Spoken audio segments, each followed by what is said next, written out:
Good evening, everyone, and welcome to the today first, let's say, synchronous meeting for Data 650. This semester, we have two sections of Data 650, which are full with 25 students each of them, and we are going to teach them. This has been very good experience as a team. Um, Professor, myself, Elena Gorcheva, and Professor Gopati. TA for both sections. For 94 is Elena, and for 9041 is Linish. So each one, please say a few words about you before proceeding, and I will specify more about the role of each of us. Gopati, please. Yeah. Hi, I'm Gopati Purushothaman. This is my, I believe, third or fourth semester teaching this course. I have about 20 years of experience in decision sciences and data science, artificial intelligence. I currently work for a healthcare company in Nashville, where I do a lot of data science. I use a lot of big data tools and techniques. I'm very excited to be teaching this course this semester. I think I have introduced myself to many of you on the discussion forums, and I look forward to good interactions during the rest of the course. Thank you. Yelena? Hi all. So I have been with UMUC for about 10 years. Started in a database program and then transitioned to the data analytics program. And I've been a TA for this course since it was taught for the first time. So many TAs in this program were my students at some point. So anyhow, I look forward to work with everybody. Linish? Good evening, everyone, and welcome to this class. So you guys have really come along pretty far and very close to completing your degree or your certification. So congratulations on that. Bit about myself. I have completed more than 25 years in IT. Started my career as a developer and been, developer in client server technologies, web technologies. And learned about data science and data analytics through UMUC. So not too long ago, actually, I was right where many of you are, as a student listening to this webinar. So kind of very excited to be part of this team. We've been kind of together, especially Elena and myself have been partnering for the last few semesters for this particular course. So as a student, I can resonate with many of you going through, issues and the difficulties and challenges. But at the same time, I can assure you that both Elena and I, and of course, including the professor, so we've past few semesters, we've kind of got a good handle on some of the technical issues you may face. But having said that, folks, I would tell you that as you get to this course and also the next one, you're getting closer and closer to what the real life work environment is. And as such, you may find all these technical difficulties. The Murphy's Law would come into play a lot of times. So beware of that. As if I have to give you one good advice here, being a past student is start early, right? Start early with your assignments, with your tutorials, with anything that you need on, because it may appear to be simple with what's been asked for, but to get through that and also to improvise on that, in order to get to, your A grade, you'll have to really start early, and then you'll be able to finish it on time. So with that, once again, I look forward to working with you all, and good luck. Thanks, Linish. Okay, I already said I'm Elena Gorcheva. I'm not only going to be your professor, I'm also running the data analytic program. My experience is more than 25 years industry and mostly university experience, starting with degree in computer engineering, starting working 27 years ago in my dissertation in what is today deep learning. I was doing neural network, backpropagation neural network for image recognition.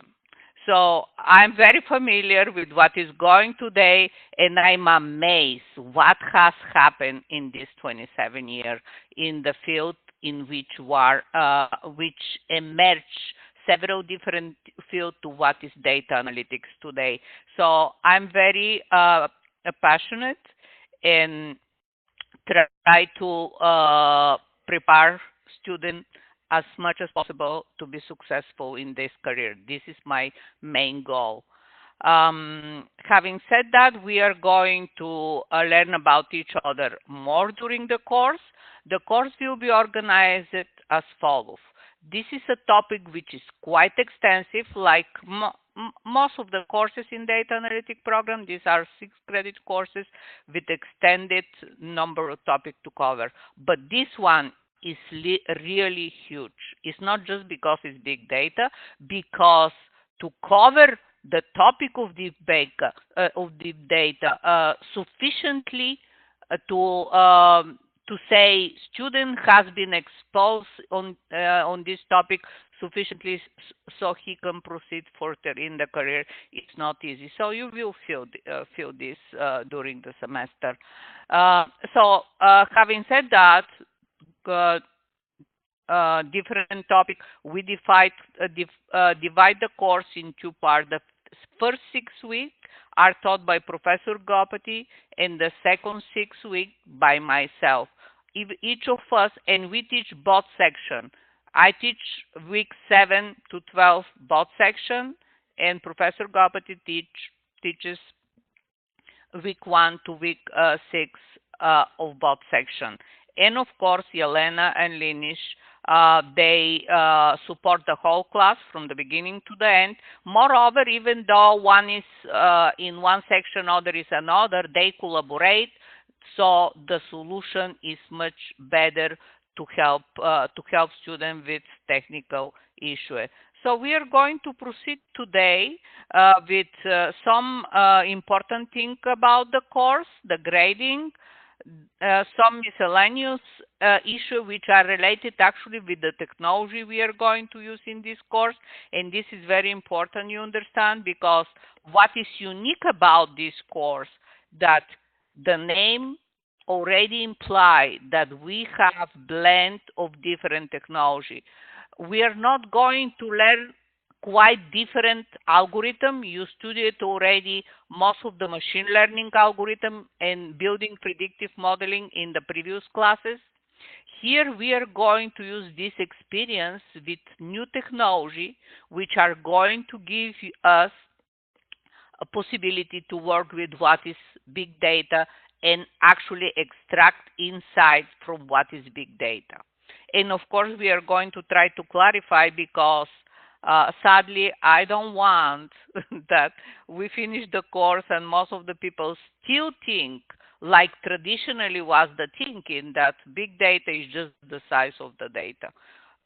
All this has evolved tremendously, and we have to talk about not what was considered when the term started about 2010, more officially to talk about as established term about big data, but what we understand today with big data, because everything has evolved.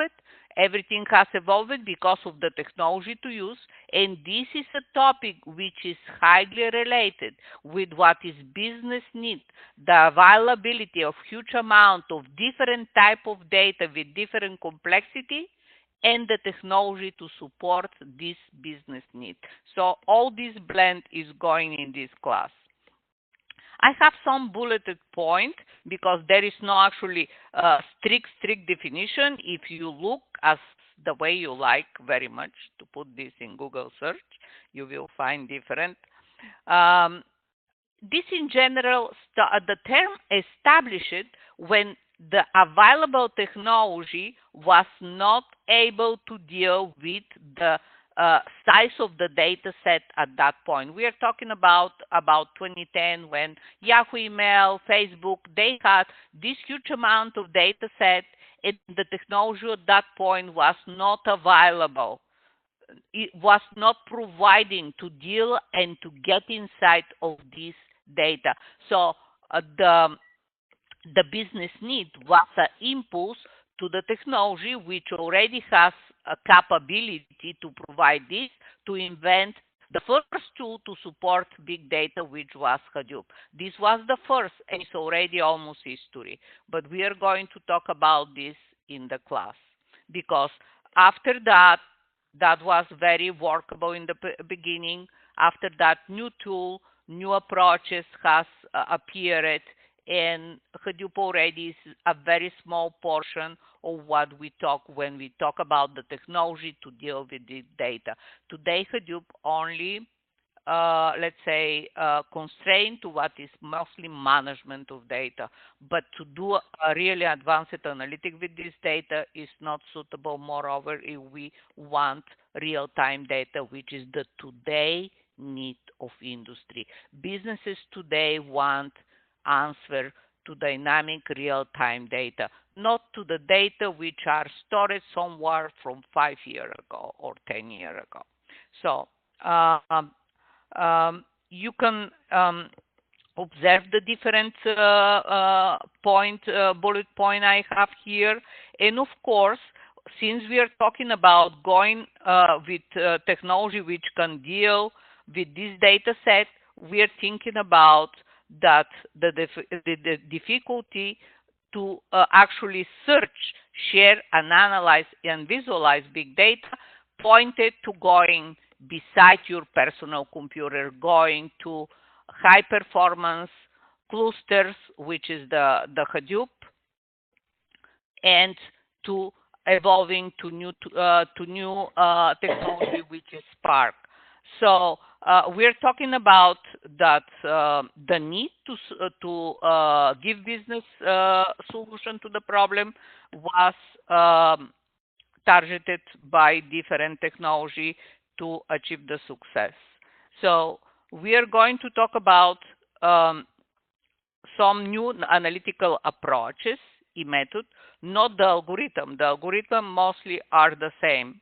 And the important thing is that we are going to integrate different skills into the new role of data scientist. This new role has to do with big data, and you will see how your, let's say, the thing you were thinking perhaps when you signed for this program about your job actually is evolving. You signed more than a year for this program, and let me tell you what has happened in a year and a half in this field is so amazing. It's just like replacing 10 years before. What happened in the past 10 years has happened again in different form in the last year and a half. So everything started with this huge volume of data, with the processing complexity to deal with this data, and with the data structure. But we are talking about that the type of data which this company is not just about the exabyte, petabyte, it's about the type of data. As you know, most of the data in Twitter, Facebook are free text, is the natural language we are talking about. You cannot put this in a single table, database table, row and column, because this is totally unstructured data. And this is actually what we are talking about, big data. We are talking big data about all these images in YouTube.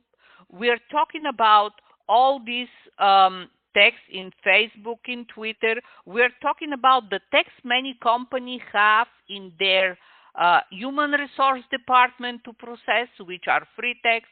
We are talking about insurance claim, which is free text. We are talking about medical record, which is free text, plus patient history, which comprise a lot of images. So as you understand, The key is not the size. The key is the complexity and the type of the data. And this will be the main focus in this class. We're not talking about just about the size of data. This is, let's say, already history. We somehow, as a human, in the last 10, 15 years, have accustomed to live with this amount of data. The thing is, today in the table, and of course for you as a professional in this field, what you can get of this data. That is the key. What you can get for this data and how you can get it is your job. What you can get is the question of your boss, and how to get it is your job. So we are going to focus on this. And of course, all of you know this pyramid, which represent exactly what I was talking about. I'm talking about this bottom part of the pyramid, which is totally unstructured data. Although we have some semi-structured, quasi-structured, like HTML file or some clickstream from the web, which are considered quasi-structured, because with some effort, reasonable effort, they can be somehow put in structured form. But the key today is here down, because even the intent is not to get this free text and put it in structured form. That's not the intent. The intent is more efficiently to understand the same way we human understand this text when we read, when we communicate and speak, to have a machine to understand this text, and you as a data analyst provide the value for the company extracting this value. So this small part about the structured data, which was the beginning, the amount of data, just structured data, is the less, let's say, is the less part of all this pyramid. Why? Because the technology already is so ready for this part. The thing is from here down and in the bottom on the pyramid. And of course, this will be the purpose of this course. I have here some example of all this type of data. You can revise the PowerPoint, because this presentation is recorded, will be posted, and the PowerPoint will be posted also. So here I'm presenting some of the things so you understand why we are going to talk so much about text. Almost from week 3, 4, we start about this, because this is the most valuable thing today. And as I mentioned, is not to put what I have to the right here, which is a sentence in English, in a table with row and column. So we will be talking more about the complexity of unstructured data and the natural language processing. Just I want to point your attention here, so you read this bulleted point and you reflect, not that you don't know this, what I'm showing here. Everyone knows that. But just is to point your attention to reflect how difficult it is to understand, because even we as a human not always understand this. You have to repeat, you have to ask probing questions to understand actually what is. How you think we are going to build a machine which can actually understand this, because this is the time today. So the other thing which is going very heavily today is everything is AI.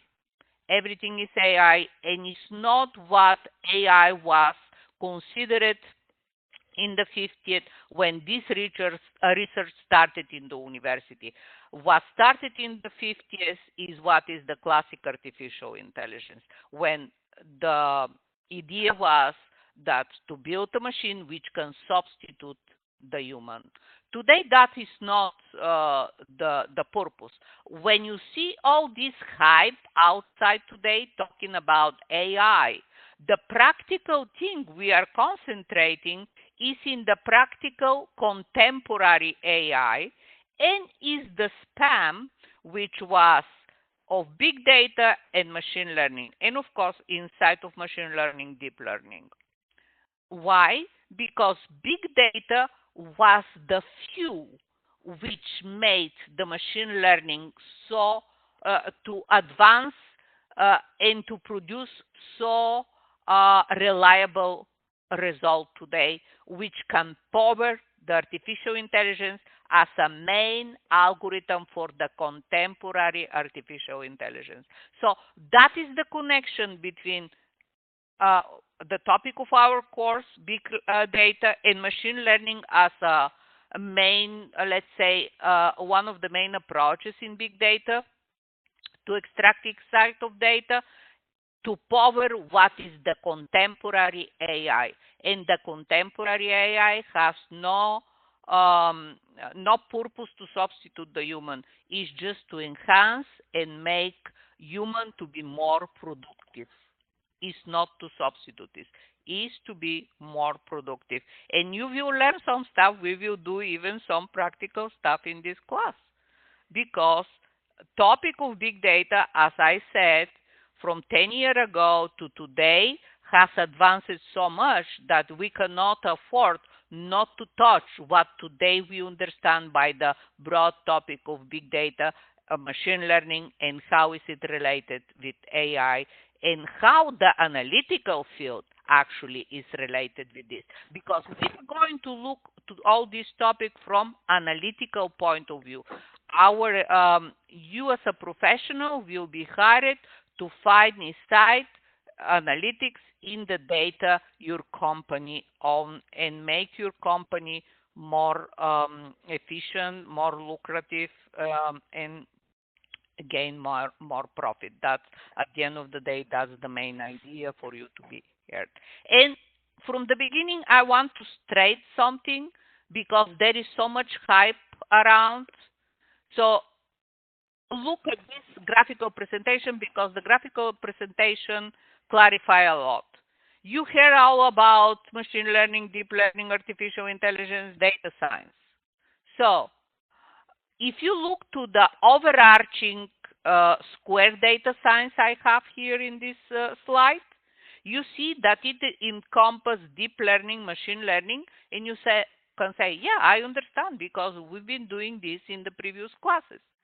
And also encompass artificial intelligence approaches.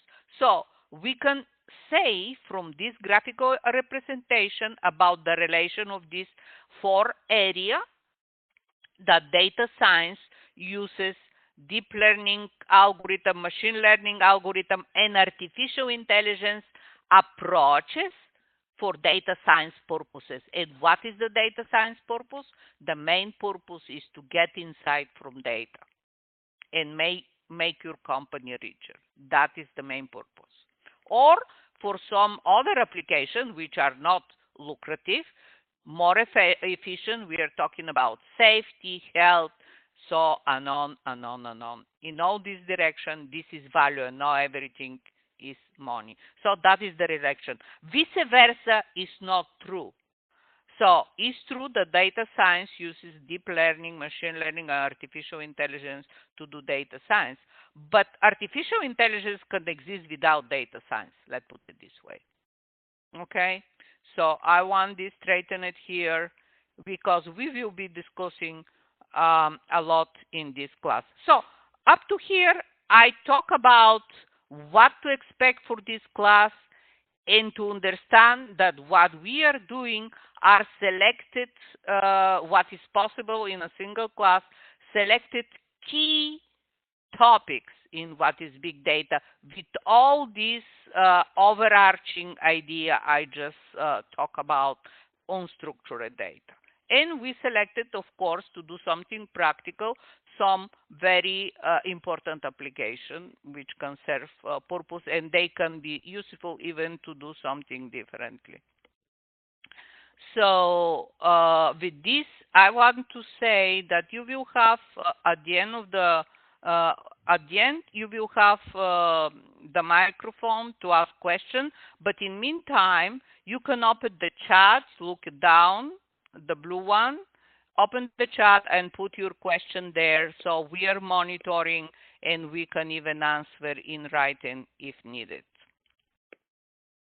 So now about the important thing, which of course as a student, you are not just to learn, you are very concerned with the grade you are going to have. And I just want to reiterate something which is along the whole program, not only about this course, is the competence-based approach. That means that we go above the traditional education. What that means? You have to learn and read everything which is in the classroom. And then you have to apply what you have learned in something practical, which is a practical project. That is the way the whole program is designed. And with this purpose, we have only 4 major assignments in the classroom. In this class also there are some named walkthrough to make you through the new tool you are going to use, to learn the tool and then to apply what you have learned in the practical project. So here I just want to open parenthesis. I cannot skip this. There is a temptation of many of the students passing through this class just to avoid any reading, or at minimal do the reading. Directly jump to the assignment. This totally defeats the purpose of the class. Let me put it this way. In many ways, because you won't be able to understand what you are doing, why you are doing this, and at the end of the day, the most important thing you spending time in this class is to learn something and have something under your belt and in your resume, which will help you get better job and better salary. So I'm telling you, not reading, jump directly to the assignment, defeat all the purposes. Don't be tempted. Just because all this is justification, oh, I don't have the time this weekend, is do the assignment. This is detrimental, I can tell you, because actually you will do the assignment, but you never will grasp the idea why you are doing this and what. And at the end of the day, your analysis in your report is not going to be in deep analysis. And this is an important point for you to actually get better grades. Because if you go to the if you go and do what we are asking you, in order to get the A, you have to go above and beyond. So a few pride about our program, and you as a part of this program should be proud of this, about program which just in September turned 5 years, started 5 years ago in September. I think Linesh was the first generation of this program, and actually he was in the first time we offered this class as a student. And he did excellent job, finished the program, volunteer, and of course was hired to be TA. So you have here first-hand help. He passed through this course and he can tell you how much this has changed since the time he took this course. It reflects exactly how everything outside has changed, and that is what we are providing in this class. And this was regarded by many recognition we received from professional organization. I have listed some of them here in this slide. You can read them. Don't want to spend time on this. And this is excerpt, not all of them. Actually, the biggest one is the last one, the newest one. Let's put it this: that 2 MSDA team won first and third place in the 2018 IBM Watson Analytics Global Competition. And we are very proud. In one of the section, I don't remember in which, but Lois, he's right here in the, I see he's in the meeting. He did a great job and classify with the audience award in one of the competition here in DC. And he's sitting in, I don't know if 9040 or 9041. So you can talk to him in the classroom when you see him in the class class list. It's Lois Cuttle. So, very briefly regarding the schedule, don't hesitate to review the syllabus with all the detail and ask a question if you have some question or concern. Everything mostly is described there because the syllabus is like the contract between student and professor, so it's very important you revise the syllabus. Here I have the excerpt how the course is going to progress with all these terms. So we are going to start with what is totally understand the big data, the technology with big data, because big data is not just the data itself, it's the technology around it. The data itself cannot do anything. For analytical point of view, you cannot separate the data from the technology. So I want to see all this in deep in this discussion, which is going to run for 2 weeks. And of course, for the first technology, which was available, which is Hadoop MapReduce. So you are going to do a small assignment to manage and do some some analytic on Hadoop, which is the first assignment due next week. You are going to work with HBase.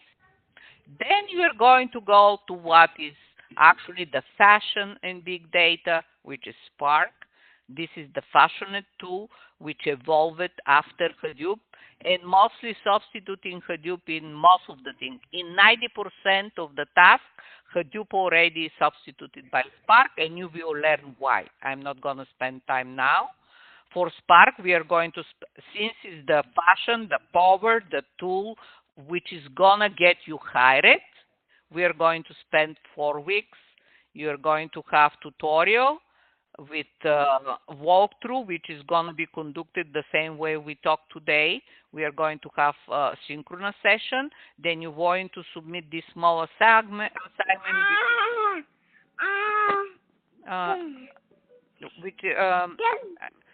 can you put please yourself in mute? And then you are going to do the machine learning in Spark, which is the major assignment number 2. Okay, I can hear a girl or a boy, kid, talking, and I do appreciate, please, whoever is with a baby there to put it in mute. Thank you. So we continue then. The second part of the course, which I'm going to teach, is the text analytic, proceeding to what is natural language processing, doing sentiment analysis, which is the hot topic today in most of the in many industry. Even university already tried to see by email the sentiment of employee, of student, and so on. No, it's not just restricted to certain industry. It's spreading by the power sentiment analysis providing to many different applications. And then we are going to the part of cognitive and artificial intelligence, which and the sentiment analysis, sorry, I didn't mention. You are going to have major assignment using top technology for big data, which is columnar, high performance database to do in-memory analytics. This is really top technology for big data doing in-memory analytics, which is very expensive. Fortunately, we have access to this tool for our class and cost nothing to anybody. You don't have to pay for it. Then is the last part of the course, which is the cognitive artificial intelligence. And then you are going to use one, let's say, artificial intelligence product you have heard, which is Watson. And we are going to use one of the services of Watson to build chatbots. And you will build the chatbot in your area of interest. Like most of the assignment, you are free to choose your area of interest unless describe it differently.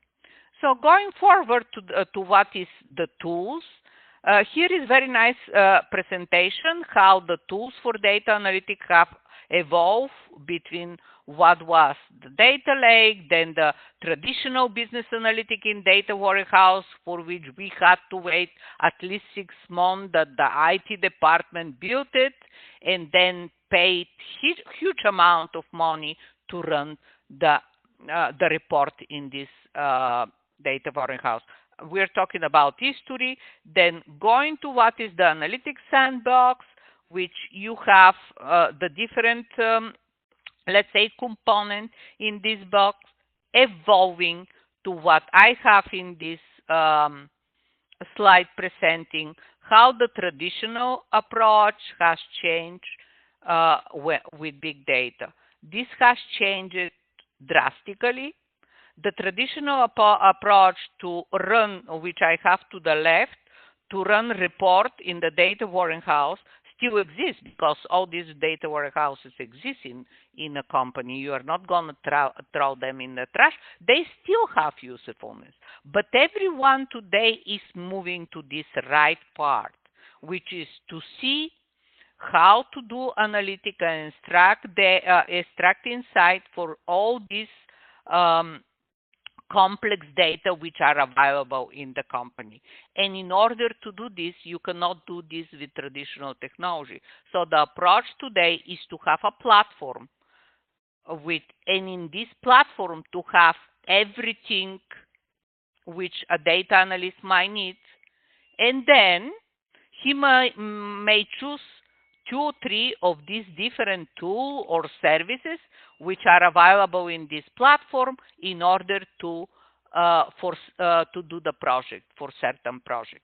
And of course, you understand that today all these platforms are in the cloud. We are talking about the AWS platform, the Microsoft Azure platform, the IBM Cloud platform, the Google Cloud platform, and then company can get access to them or have a cloud platform which is neither of these, is proprietary, but is still in the cloud, and everything is available at your hand. It's not that you are going to request. Everything is here. You choose, use, and deliver a result. That is the today tendency, and that is the way we are going to work in this class. Of course, for so many available platforms, we are going to use the IBM Cloud platform, and we are going to use different services available there and databases, which is quite convenient and is what actually industry is looking for. So the difference between platform to platform right now today is very slight. 2 years ago, the difference was more significant. But today, most of the company, they have the same thing, just arranged differently, accessible differently. And since it's big competition, prices are almost similar. We don't care about the prices in this class because we get all this access for free. But using this platform, we are going to have, let's say, a small platform, because what is IBM Cloud, I'm going to show, I took a screenshot, the one you are signing to this week to get your free 6-month access. You just, after signing, start exploring what is here in the all category, in analytic category, and Internet of Things, in AI. You will see the access to how many different things we have. And this is actually the way today industry work. And data analysts, data scientists mostly work. Everything is in the cloud, in a platform, and you choose whatever you need for your project. So in addition to this, we are going to have access to what is data science experience. As a data scientist, if you explore this cloud, you will see that this is not only for data analyst, data scientist. This is for software developer, for application builder, for infrastructure, for many different professionals, not only for data analyst, data scientists. So then IBM year ago built something which is actually, I would say you can name it one-stop shop. So whatever as a data scientist you might need is here. It's not the big cloud, it's what is IBM Watson, which comprise the tools like R, Python, netbook, data service, and different services, AI services, databases, project, everything as a data scientist you may need. So this is, let's say, smaller platform in the offering size. Is not so much, but is selected what you, and Spark as an engine is here, of course. The cognitive Watson is here to build the intelligent chatbot. So as a data scientist, you are going for the cloud, which you are signing to this platform to do a lot of projects in this class. And again, this is the same way industry is industry work, and what they are looking for to hire is people who have some exposure. We don't pretend that in university, in a single class, we will train you as an expert in this tool, but you are exposed and you are beginning, you finishing. If you do all the assignments successfully, you finish as a beginner. You can go up by yourself, just doing more with what is in the classroom, and you can get much better and go to the next level and even being hired, which is and medium, let's say average, not the basic fluency on that exposure, but much more. And it depends of how much time you are going to invest. After you finish the class, you have access to everything there for 4 more months. So you have time to do everything. Moreover, this cloud service you are signing right now and getting promo code for free for 6 months can be extended for another 6 months. The only thing you have to watch not to get expire your first account. If your first account expire, is very painful process. But if you just apply before your account expire, you get extended, and then you can use this in your capstone project, which is many of your colleagues actually are doing right now. So here I have one of the cool software we are going to use in this class, which is the thing IBM provided with IBM Watson Cognitive for a specific game. Then they deploy it as a services, different services in the cloud, very inexpensive, and we are going to use some of these AI cognitive services to do some practical project. So specifically, the first assignment, I don't know what happened here. This slide doesn't portray, and I should have deleted it. Here is the first assignment is age-based. The next one is machine learning in Spark. I'm talking about the 4 big assignments. So you have 2 weeks for this. For the second, you will have 4 weeks. The third one is sentiment analysis. You are going to work with this cool stuff which I mentioned, which is in memory analytic, high performance columnar database, which is the DB service in the data science experience, and you are going to do sentiment analysis on tweet, and of course you are going to use R. Then you are going to do the last assignment in another 3 weeks, which is building chatbots. So this is an overview. Here I extracted something which is in the syllabus. I'm not going to spend time on this now. Just please read the syllabus. There is very clear policy in the whole graduate school, in the whole program, and in this class. in order to get an A, you have to go above and beyond what is described as an assignment requirement. You do what is requirement, and this is usually a B 88, maybe you can reach 90. But in order to get really above 90, you will need, I appreciate everyone in mute and then ask question, please. So who we are hearing now? I don't know. Who is talking here? Excuse me? Excuse me, who is talking? Okay, I have to stop and to put this person in mute. I think, Elena, it's Adema.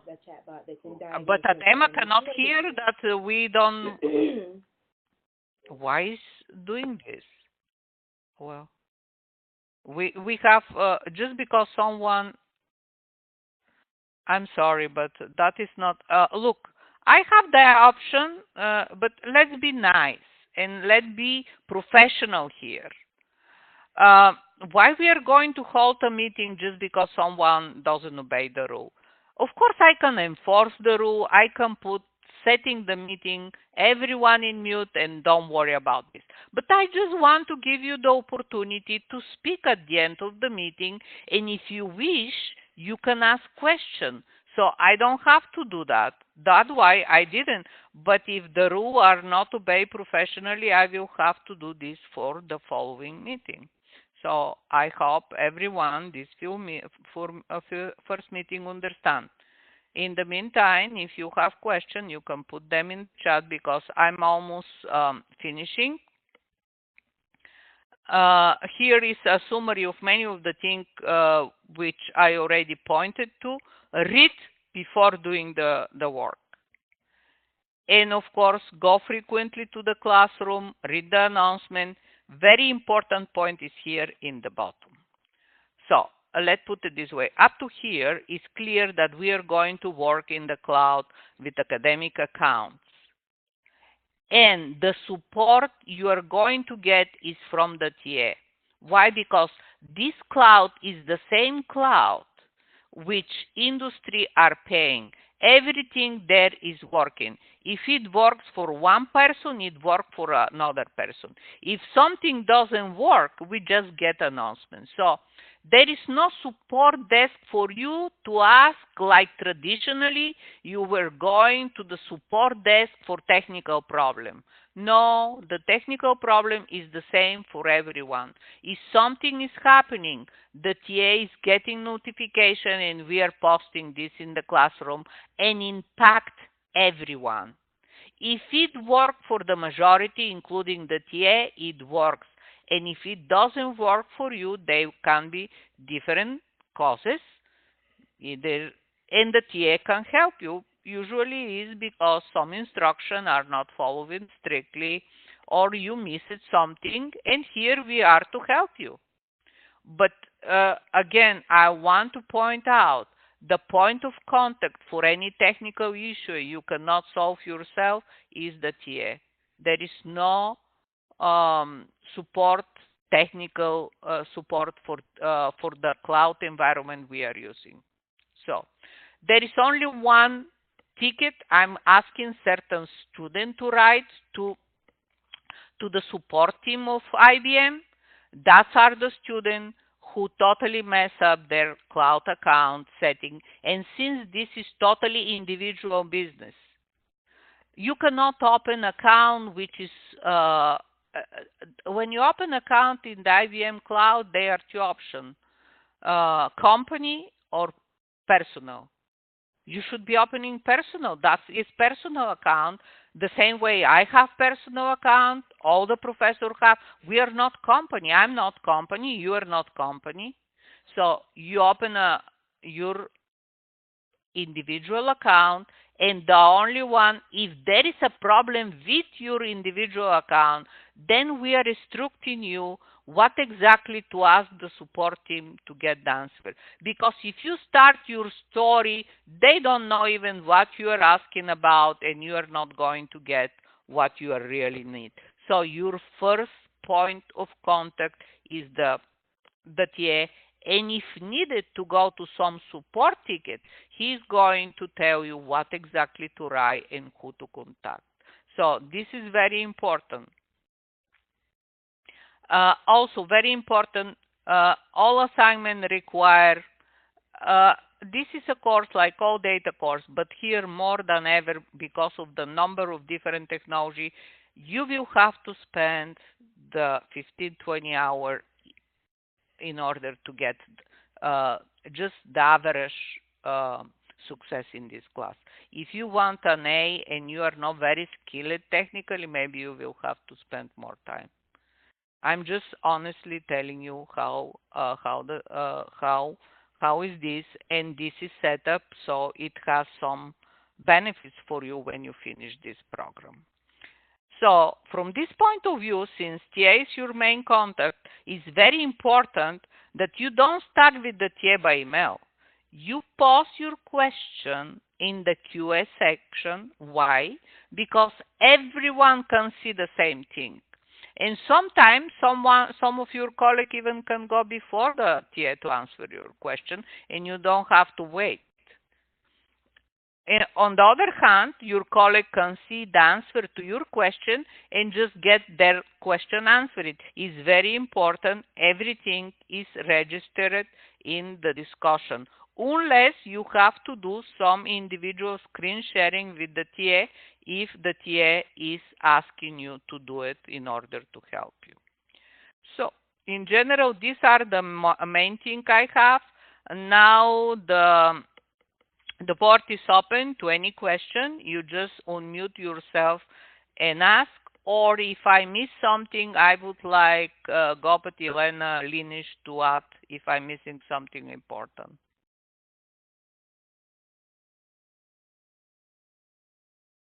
Hi, Ilona, this is Linesh.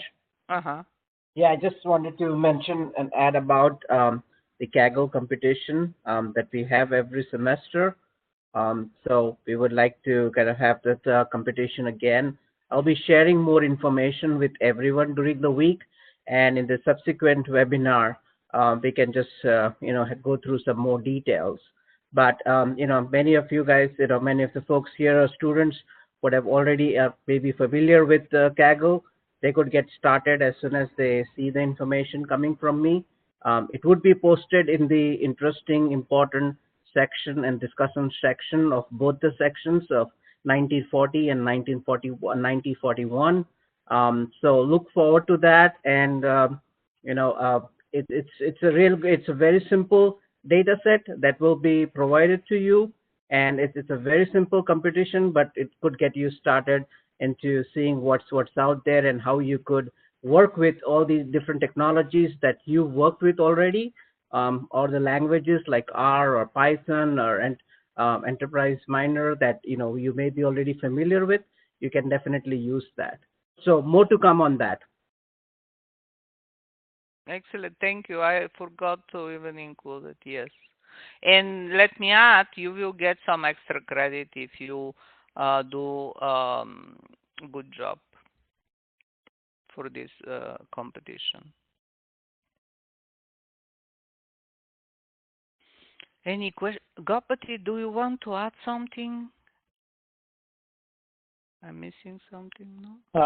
No, and I think you covered everything. I just want to reinforce what you said before about starting on the assignments early.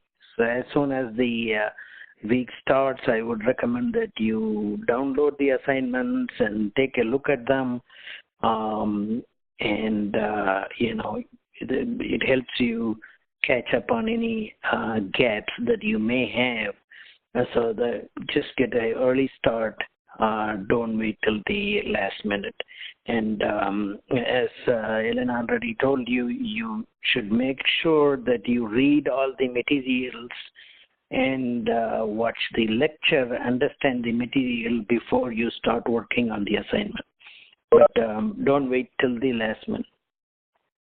That's it. Yeah. Professor, this is Yogi. One interesting thing which brought me is like unstructured data. Why it is increasing? My understanding was in the olden days when we are not using the computer, yes, everything is on a written paper form. So that's where I used to think that it's an unstructured data. But nowadays everybody is using the machines.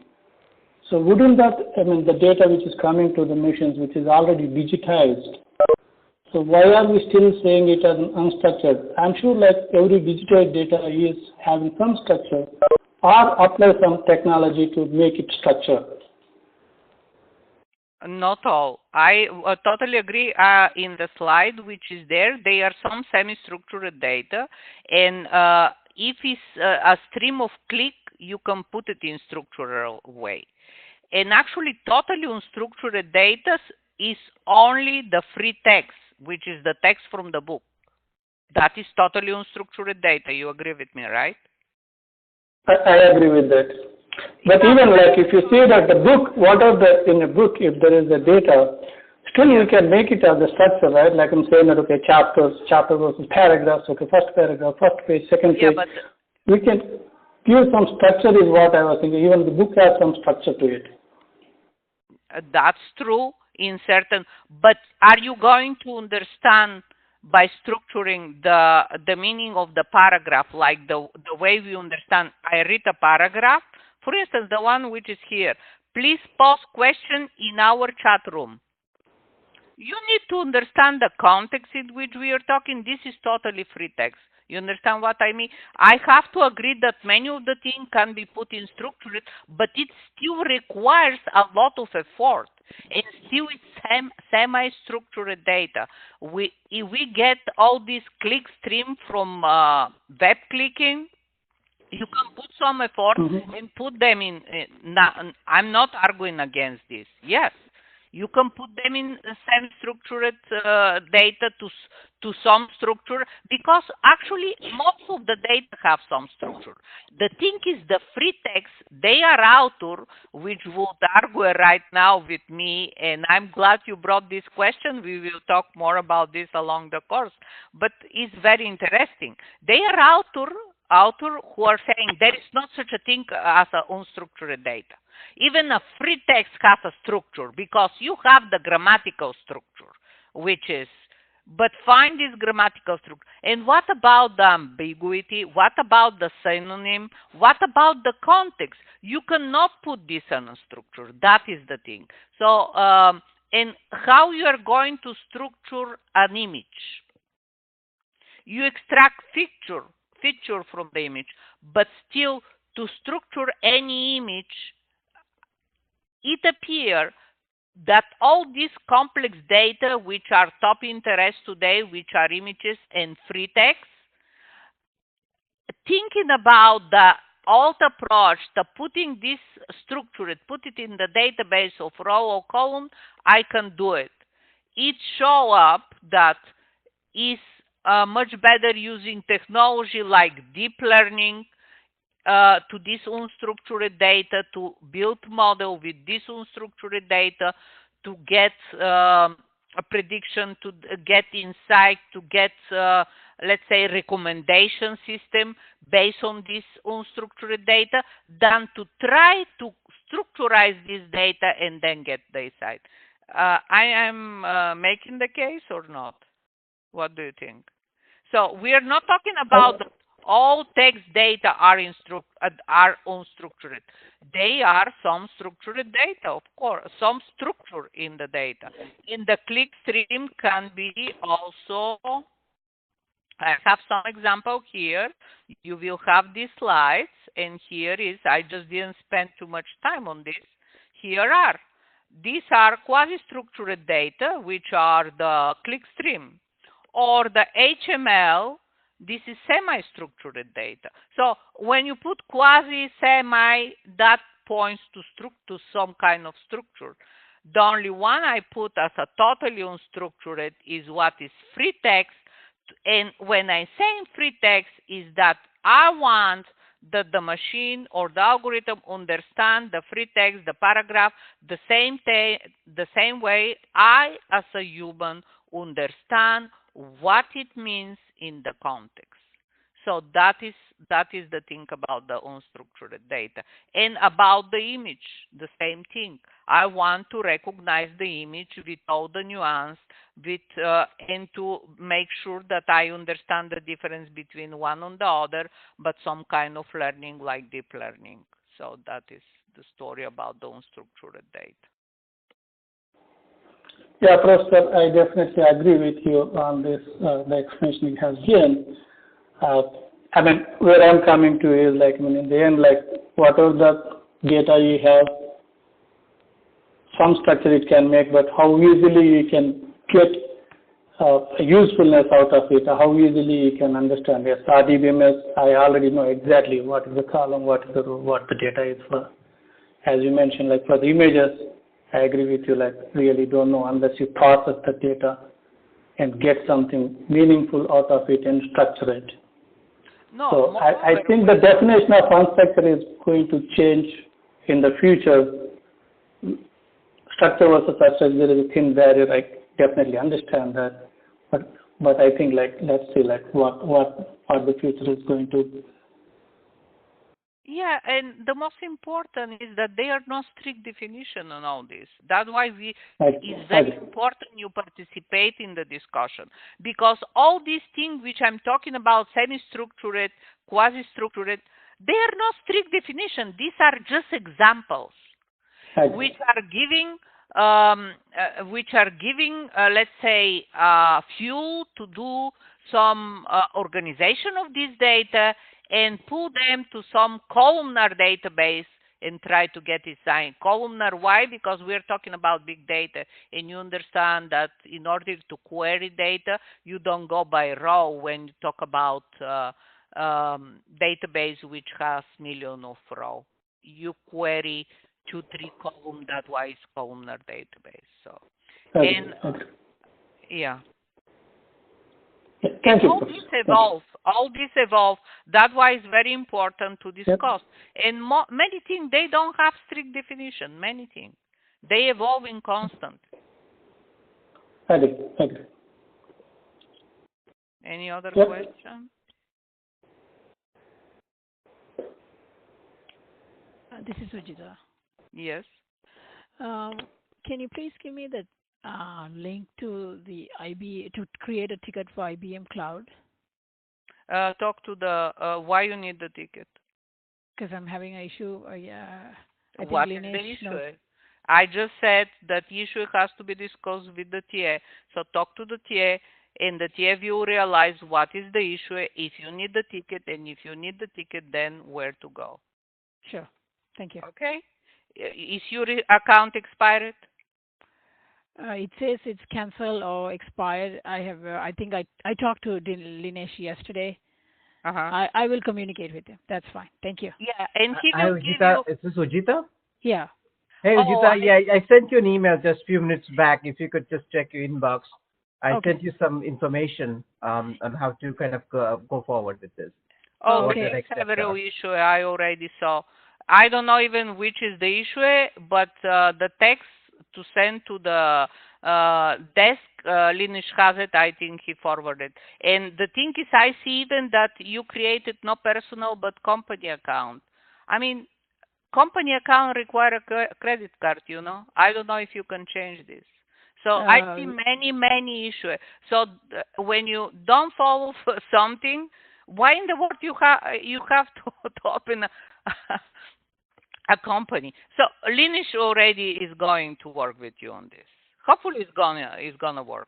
Linesh, I need to get the link to the ticket to open up a ticket with IBM. So if you have time, can you let me know? Sure, he's gonna do it. Okay, thanks. Because I just getting here in the chat other people. Please, I don't know how to stress more. Do not put any credit card. At the moment you put credit card, nobody in this class can help you. No TA, no instructor. Please do not put credit card. Okay, in order to be helped, do not put credit card.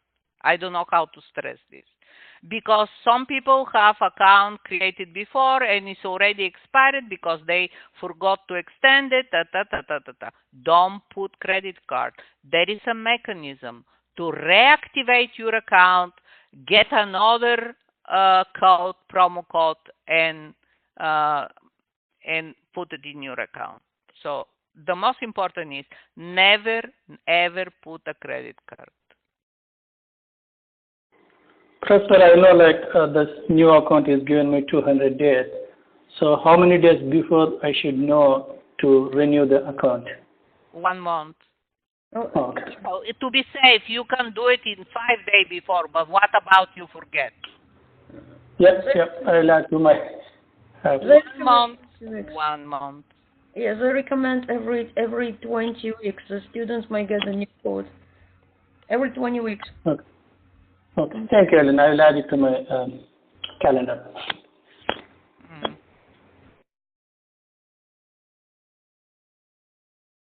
Anybody else? Because actually these are wonderful resources, and getting this for free, I can tell very few people can get, because this is the same cloud which IBM is charging industry, and you can imagine how much they are charging. You even can see some of the services, you can open the service and see the payment, and you can see how much it costs. We are getting this for free.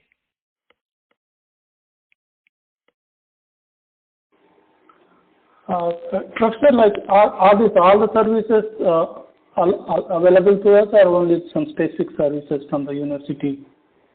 Because it has quite a bit of long catalog to it. About the catalog of IBM, you mean? Can I use any of these from the catalog, or there are only specific things within the catalog our university? No, you get everything which is little or free. Their thing you cannot get with the type of other account we have, you understand? There are some things which are quite expensive, which we are not entitled. We don't need, because most of the time them are for developer. We are not developers here in this program, or for different purposes. They are blockchain, very expensive at this point. You don't need blockchain database for this class, and you don't have access. Let's put it this way. So whatever we need and more than we need, we have access. Let's put it this way. But there is not to everything. You cannot have more than 10 at the same time. You can only have 10 services added at the same time. Okay, got it. So if you have to use number 11, you have to remove something. You see it. Got it. Thank you. But if you are capable to integrate 10 services for a project for this class, I will give you 102. Thank you, Professor. I'll try my best. I don't think you can integrate more than 3 services for a project. Actually, I don't imagine it this time. Thank you, Professor.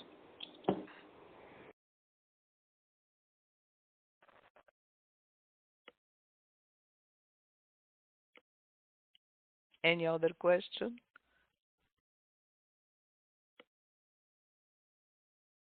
If there are not more questions, we will have more meeting of this. Also, the discussion board is open. And don't hesitate, this is the first day. I understand this is warm up. This will be posted, and start reflecting in your understanding of big data, how all this thing going on, all this hype, how they are practically related with your future job, or actually actual job some of you already have as a data analyst, data scientist. So that is very important. We have all very important job to do in the classroom.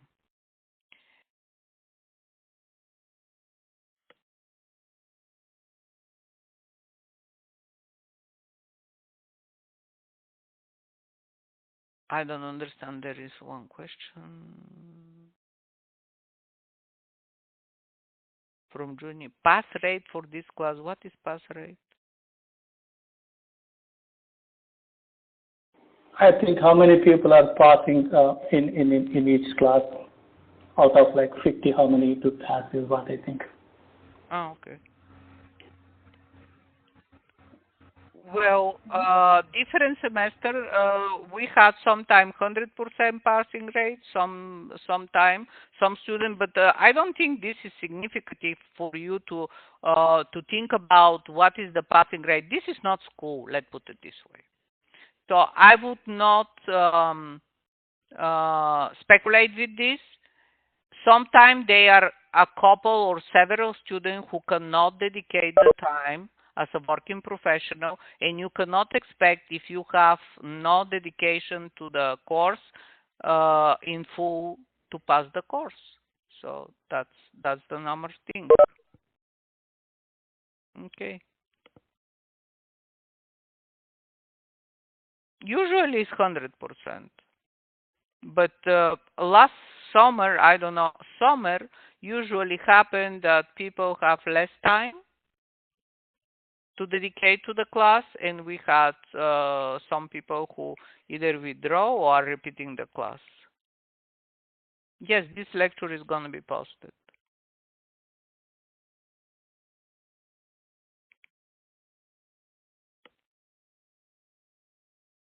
I can tell you, if you dedicate, if you do what is required in the classroom, you won't have any problem. And actually, with the dedication, let's say that you are not very skilled with the software, with the dedication and help in the classroom, and with all this walkthrough we have for each tool, I can tell you, if you have the time to dedicate, which is required for this class, you shouldn't have any problem. And of course, let me tell you, here some people find difficult because they miss somehow very important things studied in Data 630 and Data 640. What I mean, all machine learning algorithm and building predictive modeling, you already studied. We assume that you know that. We are not going to teach this you again. So if you miss something, it shows up. That is another issue I have found, that it's like you studied something in of the algorithm we are using with Spark in Data 630, and you don't even remember what is this about. So if you remember, this class, like all the classes, are based on the previous. It assumes that you study, you have the knowledge of 640, 630, the visualization of 620. You know how to deal with simple database in 620, and all along you wrote a report with analysis, because the part is not just to run something and get output, a screenshot. No, it's to articulate what you found, why is this, and do this analytical analysis, which is in deep. What I see is because of this, and if it is because of this, then I can do that, or then I can investigate other. So all this articulation and analysis is a key part of the report you are going to provide for assignment in the class. Everything comes together. Everything.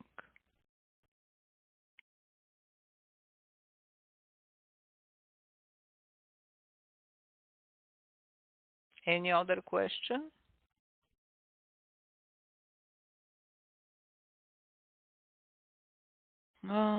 If there are not more questions, I'm going to end the recording, and